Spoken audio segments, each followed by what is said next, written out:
Know that the Reformation is something that overlaps with the Renaissance. There is no specific start date, some specific end date of these things.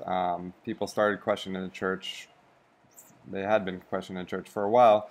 And the Renaissance really just helped build some ideas against the church. Now, there's several causes for the Reformation. Socially, the Renaissance values of humanism and secularism really lead people to start questioning the church. And something that helped this was the printing press, because it spread all sorts of ideas that were critical of the church around the world, specifically in Europe, where people could read, critiques of the church and what they were doing, and really start questioning them for themselves instead of blindly being led by the church and their beliefs. Politically, there was very powerful monarchs that were starting to challenge the church as the supreme power of Europe for a long time, especially during the Middle Ages. The Pope was seen as this great ruler of all of Europe, Christendom. So at this time, the kings were kind of starting to get tired of being under the rule of this foreign leader, and they started challenging his authority because they really don't believe that he should be making the rules in England, even though the Pope lives in Italy and really knows nothing of their culture or their problems. So these political ideas really started to challenge the church's authority. Economically, European princes and kings were jealous of the church's wealth. The church had become the most powerful, wealthy institution in Europe. They had built these crazy churches, such as the Sistine Chapel, the Vatican, and people were really starting to wonder, why are we paying so many taxes to the church so they can just build these beautiful temples to themselves? And then religiously, a lot of the church leaders were starting to become corrupt. They were seen as corrupt and too worldly. They weren't spiritual enough. They were more concerned about what gold they had on their fingers and sending their people to heaven later after life. So many people found the church practices such as the selling of indulgences as unacceptable. Now, indulgences are when you can pay the church to say, if you sinned, you'll be forgiven if you pay the church X amount of money. Now, obviously, this isn't fair to all classes of people, because the rich people could just pay for anything and then still be going to heaven.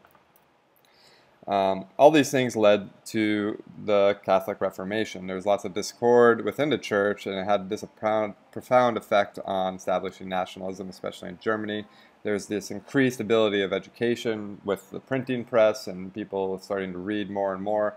There's conflict in the interpretation of the church authority. People were starting to wonder, should we really just follow what the Pope says, or should we really start thinking for ourselves and start using the Bible? So this leads to growing hostility between political rulers and the hierarchy of the church. Now, Erasmus of Rotterdam was one of the first people to really challenge the church. He challenged certain religious traditions and practices, such as relic worshipping, fasting, the selling of indulgences, the burning of heretics, which was a really brutal practice, and the offering of prayer to saints. He really didn't believe that to be a good Catholic you had to follow these rules. So what he wanted gradual change. He thought that the Catholic Church was inherently a good institution, but it just needed to be amended and there needed to be change. Unlike Luther, who thought there needed to be radical change. He believed that education was the key to making a better world, to changing the world into a better place. And he was very inspirational to his followers. His followers were humanists from the time of the Renaissance, and those who deplored ignorance and revered logic and intellect. Now, Martin Luther, on the other hand, was all about challenging the church and stepping up to their face. He wrote the 1995 Theses, where he protests the selling of indulgences, specifically those of Friar Johann Tetzel. Now, Johann Tetzel was traveling the European countryside, trying to raise money for St. Peter's Cathedral in Rome. And like I said before, the indulgence is a pardon releasing a person from a penalty for a sin. In 1517, Luther posts his 95 Theses attacking these pardon merchants, which is what he called Friar Johann Tetzel. Luther's theses circulate throughout Germany with the assistance of the printing press, and so this kind of launches what is known as the Reformation, a movement for religious reform. So look at the word Reformation there, and you can obviously see the first part of that is reform. This is the reforming of the Catholic Church. And this Reformation really rejects the Pope's authority. So Luther's teachings are key to this. And what he said, his biggest thing that he believed in, is that people could win salvation by faith and words in the Bible. Okay? with the Catholic Church, you had to do all these other things. You had to pray, you had to do good faith, you had to do good works, and all this stuff. But Luther himself really believed on the teaching of just the Bible. And what he says is that the Pope and the church traditions are false authorities. Really, that all people were equal in faith. There's nobody that's higher or lower as long as you had faith in the Bible. So people did not need priests to interpret the Bible for them. Obviously, this was a huge deal in Catholic Europe. So the Pope threatened to excommunicate Luther. So Pope Leo X, threatens Luther with excommunication, and after some followers burned the Pope's decree in a bonfire, Luther was excommunicated. Now remember, this is a huge deal. This pretty much says you're going to hell. And at this time in Europe, people really believed that. And so Luther was not very happy about this, but he accepted it because he had his beliefs about the church. The emperor's opposition.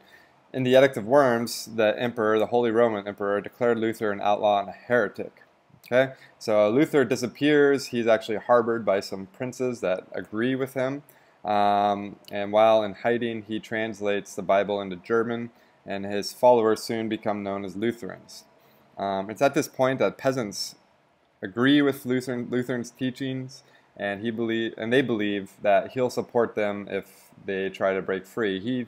They believe that his thoughts on the church applied to life and society, which Luther did not agree with. So in the peasants' revolt, peasants in Germany, believing in the Lutherans, demanded an end to serfdom and pillaged, raided, and burned monasteries. And this actually horrified Luther. And the German princes eventually crushed the revolt, killing as many as 100,000 people. So this was definitely a negative outcome of the Catholic Reformation. At this point, Germany goes to war with each other. Okay, some princes side with Luther, and they become known as Protestants. As you can see, that word protest is in there, so they're Protestants against the Catholic Church. And then there's some other princes that are still Catholic, and so they actually start fighting with each other, trying to establish what's going to be the real religion of Germany. Charles V, who is the Holy Roman Emperor at this time, he fails to return the rebellious princes to the Catholic Church, and so they establish something called the Peace of Augsburg. This is an important term for you guys to know, that each prince in the Holy Roman Empire can decide their own religion of their state.